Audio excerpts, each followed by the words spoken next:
হরে কৃষ্ণ। প্রিয় কৃষ্ণ ভক্তবৃন্দ, আশা করি ঈশ্বরের কৃপায় আপনারা সকলেই ভালো আছেন। আজও আমি আপনাদের মাঝে উপস্থিত হয়েছি আরও নতুন একটি শিক্ষণীয় কাহিনী আপনাদের শ্রবণ করানোর উদ্দেশ্যে। তো আসুন শ্রবণ করা যাক। রাধে রাধে। অনেক দিন আগের কথা, এক দেশে এক রাজা ছিল। সে ছিল বেশ বুদ্ধিমান, তবে একটু কঠোর। তার ছিল বহু চাকর বাকর। চাকরদের ওপর কিছুটা অত্যাচারই করতো রাজা। এই অত্যাচার এক বুদ্ধিমান চাকরের ভালো লাগতো না। এক রাতে তাই সে পালিয়ে গেল প্রাসাদ থেকে। কিন্তু কত দূর যাবে সে?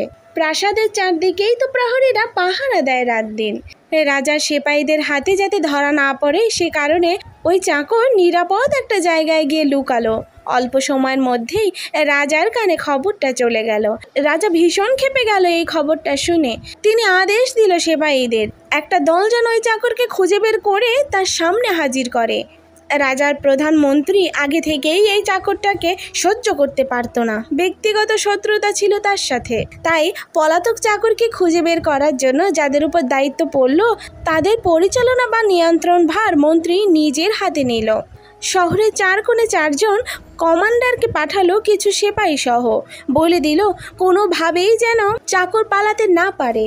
সেই চাকরকে যে করেই হোক ধরে আনতে হবে। ধূর্ত এই মন্ত্রী জানতো যদি কোনোভাবে এই চাকরকে ধরে আনা যায় তাহলে তাকে হত্যা করার ব্যাপারে সহজেই রাজাকে রাজি করা যাবে। কেননা সবাই জানে রাজা হুঁশিয়ার উচ্চারণ করেছিল যে তার এই সেবা শুশ্রূষা করার কাজ ছেড়ে কেউ যদি পালানোর চেষ্টা করে তাহলে শাস্তি হবে মৃত্যুদণ্ড। আর সেটাই যদি হয় তাহলে তো চোখের বালি বা পথের কাঁটা দূর হয়ে যাবে মন্ত্রীর। এই ভেবে মন্ত্রী ওই চাকরের পালানোর কারণে মনে মনে খুশি হলো। কিন্তু কেন মন্ত্রী এত খুশি? কারণটা হলো এই চাকর ছিল যথেষ্ট বুদ্ধিমত্তার অধিকারী। রাজার উপস্থিতিতে এই চাকর বহুবার কঠিন অনেক সমস্যার সমাধান দিয়েছে, যেটা মন্ত্রীর পক্ষে সম্ভব হয়নি। এতে করে মন্ত্রী খুবই লজ্জা পেয়েছে, এমনকি একটা চাকরের কাছে তুচ্ছ বলে প্রমাণিত হয়েছে। অপরদিকে চাকরের মাথা উঁচু হয়েছে সবার সামনে। এইসব কারণে মন্ত্রী মনে মনে ওই চাকরকে সহ্য করতে পারত না এবং সবসময় তার মৃত্যু কামনা করত। মন্ত্রী তাই একটু বেশি আগ্রহের সাথেই খোঁজাখুঁজির কাজে লাগলো। তার বাহিনী তন্ন তন্ন করে পুরো শহর খুঁজে বেরোলো এবং শেষ পর্যন্ত পেয়ে গেল সেই চাকরকে। মহা আনন্দের সাথে বেচারা চাকরকে নিয়ে হাজির হলো রাজার সামনে। রাজা কিন্তু আগে থেকেই জানতো যে এই চাকরের সাথে তার মন্ত্রীর একটা রেষারেষি আছে। বিশেষ করে মন্ত্রী চায় চাকরকে মেরে ফেলতে। রাজা তাই মন্ত্রীর দিক ফিরে তাকে জিজ্ঞাসা করলো, হে মন্ত্রী, তোমার মতে এই চাকরের কি শাস্তি হওয়া উচিত? তার সচেতনতা এবং বুদ্ধিমত্তার জন্য তাকে ছেড়ে দেব, মানে ক্ষমা করে দেব, নাকি জল্লাদকে বলবো মাথাটা কেটে ফেলতে? মন্ত্রী আনন্দের সঙ্গে বলল, সে প্রাসাদের নিয়ম শৃঙ্খলা ভঙ্গ করে যে মারাত্মক কাজ করেছে, মৃত্যু ছাড়া তার আর কোনো শাস্তি হতে পারে না। আপনিও আগে ভাগেই প্রাসাদের সকল চাকরের উদ্দেশ্যে ঘোষণা করেছিলেন, তাদের হুঁশিয়ারি করে দিয়েছিলেন যে কেউ যদি কখনো পালাবার চেষ্টা করে তাহলে তার শাস্তি হবে মৃত্যুদণ্ড। এই চাকর আপনার সেই হুঁশিয়ারি কথা জানার পরও পালিয়েছে, তার মানে সে নিজেও মৃত্যুবরণ করতে রাজি। আপনি যদি এখন তাকে হত্যার আদেশ দেন তাহলে অন্যান্য গোলামেরা উচিত শিক্ষা পাবে। ভবিষ্যতে তারাও আর কোনোদিন পালাবার চেষ্টা করবে না।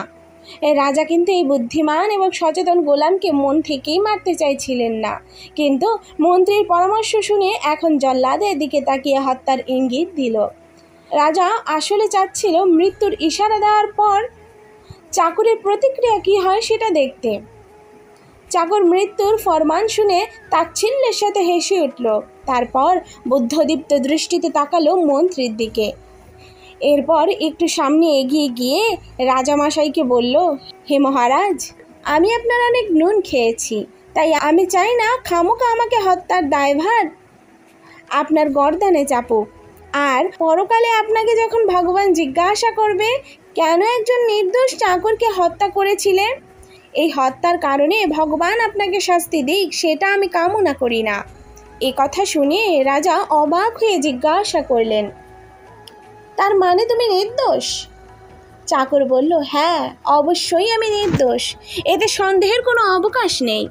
রাজা বলল, রাজার সেবা না করে পালানোর চেয়ে আর বড় অপরাধ কি আছে বলো তো? চাকর বলল, হ্যাঁ তা ঠিক, পালানোটা মস্ত বড় অপরাধ এবং ক্ষমার অযোগ্য অপরাধ। তবে আমি আপনার দৃষ্টিতে এবং মন্ত্রীর দৃষ্টিতে অপরাধী, কিন্তু ভগবানের আসরে অপরাধী নই, কেননা আমি এমন কোনো কাজ করিনি যে কাজের জন্য ভগবান আমার উপর অসন্তুষ্ট হবে। পালাতে চেয়েছি স্বাধীনভাবে বাঁচার জন্য। ভগবানের আসরে এটা তো কোনো অপরাধ নয়। আমি নিজেও মনে করি আমার কোনো অপরাধ নেই, সুতরাং আমাকে হত্যা করা হলে ওই হত্যার দায়ভার আপনার ঘাড়েই চাপবে। পরকালে এই হত্যার জন্য অবশ্যই জবাবদিহি করতে হবে আপনাকে। চাকরের মুখে এসব কথা শুনে রাজা বুঝতে পারল যে তার মাথায় কোনো একটা প্ল্যান আছে। রাজা চাকরকে তার প্ল্যান নিয়ে অগ্রসর হয়ে যাওয়ার সুযোগ দিল। সে কারণে বলল, ঠিক আছে, মেনে নিলাম তোমার কথাই ঠিক, কিন্তু আমারও তো অধিকার আছে ভুল করলে শাস্তি দেবার নাকি। আর আমার দৃষ্টিতে তুমি একজন অপরাধী, কেননা তুমি জানতে যে আমি হুঁশিয়ারি করেছিলাম কেউ যদি পালাবার চেষ্টা করে তাকে মৃত্যুবরণ করতে হবে, ঠিক না? চাকর ঠান্ডা মাথায় জবাব দিল, হ্যাঁ ঠিক, আমি জানতাম, এবং সে কারণেই আমি চাই আপনি আপনার সিদ্ধান্ত থেকে এক পাও সরে না যান।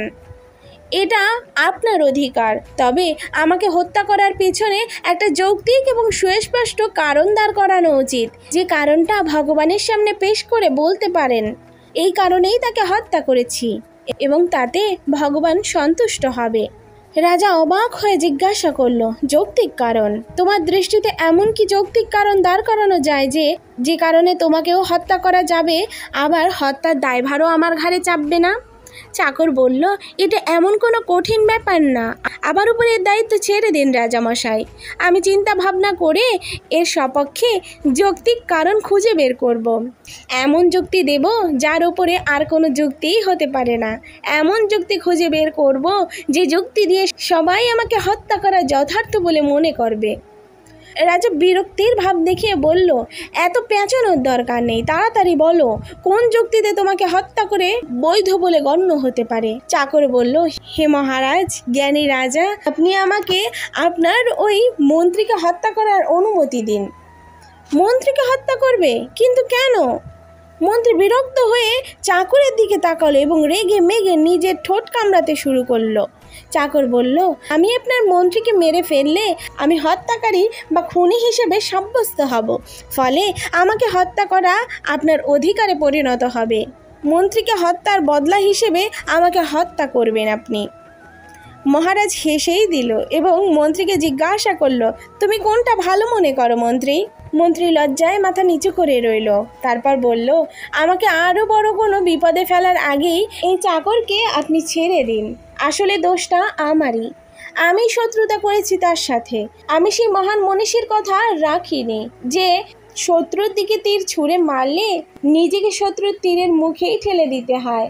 রাধে রাধে। এই কাহিনীটি শিক্ষণীয় বিষয় এটাই যে কাউকে বিপদে ফেলবেন না, কারণ আপনি যদি কাউকে বিপদে ফেলেন সেই বিপদটা ঘুরে ফিরে আপনার দিকেই আসবে।